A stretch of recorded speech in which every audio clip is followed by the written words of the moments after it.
guys, Tom Fury, Zero News. I appreciate you coming to my channel and keep coming over and keep giving support. I really do. And I know that obviously my channel size is at the moment. I don't do certain things with the videos I used to.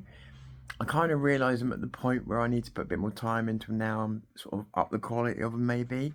So, and start making the videos I used to make and you know, put that extra editing time in. So that is on my mind. So I am planning to do that going forward. It just obviously takes a bit more time, money, things like that. So I've been sort of waiting for the right time to really go back to that.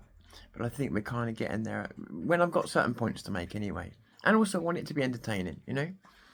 Anyway, doing what we do sometimes takes, and I say we, I mean all of us, right? But sometimes takes looking at the real intricate little details and trying to work out the tiniest little things that you can.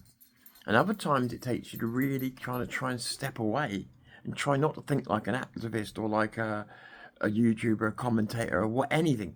Just, you know, you just, not even as a person, just step away from the cookie jar. No, sorry, step away and try and just look at things from other perspectives. And that's actually harder to do than you might think, to try and look at things with no bias. And I'll give you an example. So to try and look at the world, let's say you're a black person, to try and look at the world without looking at it with any thoughts of any bias towards your own people. It'd be quite difficult to do, yeah? Same for everybody. So, and the reason I say that is because I've come to this objectively. When I step away and I look back, and I've been doing this repeatedly over the last 9 years, when people throw things at us like racism, you know, misogyny, bigotry, all these other things that we're so used to hearing, it's, you know, I've been talking a lot about people projecting recently. The fucking irony is that what I see when I step back is the worst case of racism we've had maybe since like the 60s, but it is towards white people. There's just no doubt.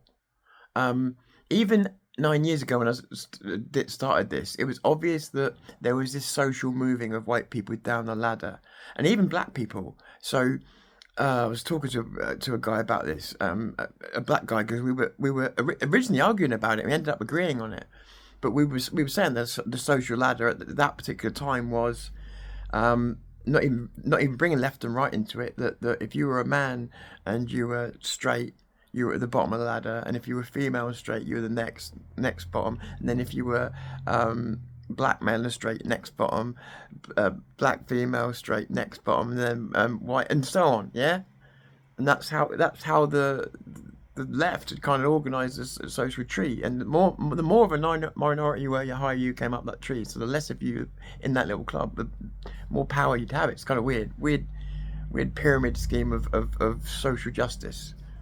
But when you actually look, every time anybody white in Britain complains about stabbings, sorry about that, but the fact of it is whenever we raise issues from veterans living on the streets, to the fact that our NHS can't cope with the strain it's under because of people coming over here, when it's people literally, illegally, knowingly, premeditatively getting on boats to come here to wage jihad. I mean, you know, I don't want to bore us both by going through the list of things we already know, the injustices, yeah. But I have to bring up some examples, yeah. And that's what I'm going to do in the future. Start using more video examples and stuff, and get off my lazy ass, yeah. But for this conversation, it's not necessary. If you've been paying attention, you'll notice that everybody goes out to protect every other group at every opportunity. But you'll also notice that they'll go out to take shots at white people at any opportunity. And you also notice that if white people complain about, and again, I'm not into this black and white stuff, but if a white person complains about something, when I say white, I really just mean English. But when they complain about something, which is quite rightfully, like, hurting them, they are put in their place. They are put in their place. Or they're ignored. It's one or the other. Put in their place, ignored, and if they won't shut up, demonized and turned far right. This is a pattern, and I do see them with the AI stuff. That's why I was picking up on that, because I do see the algorithmic pattern. And there is a pattern. There is a pattern.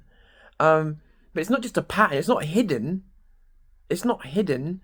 This proves from 2016 onwards. I mean, there's been an outright racial agenda against white people from certain sectors.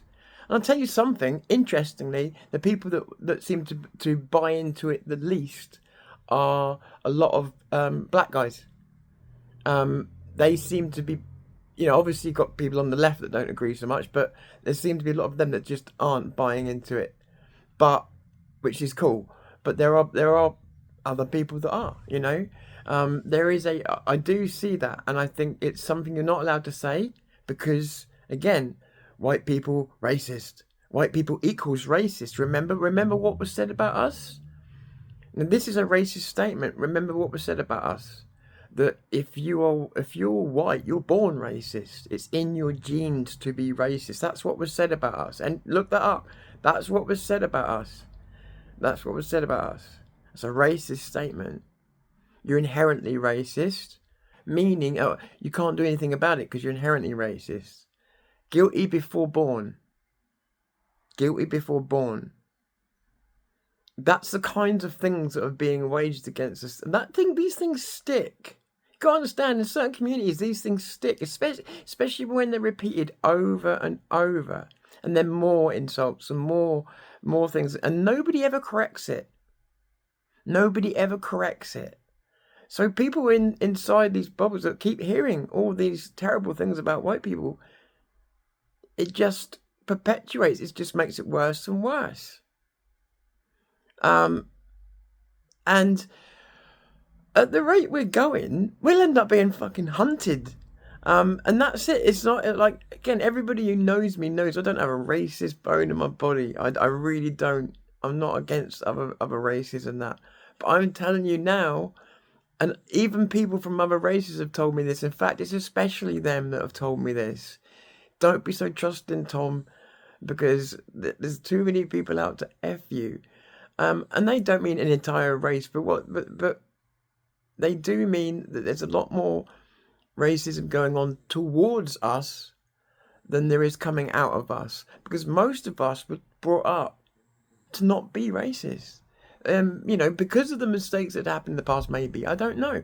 But we were all brought up just no, So, but when I talk to other people, they were not brought up the same way. And luckily, many of them realised the mistakes that have been made, but many of them were brought up to think that we were evil. And this continues. This continues in discourse. Now, and again, what really bothers me the most is most of the time that you see it, and how they make it okay, is it's white people they got on your mainstream television telling you how bad white people are. And that's how they get away with it.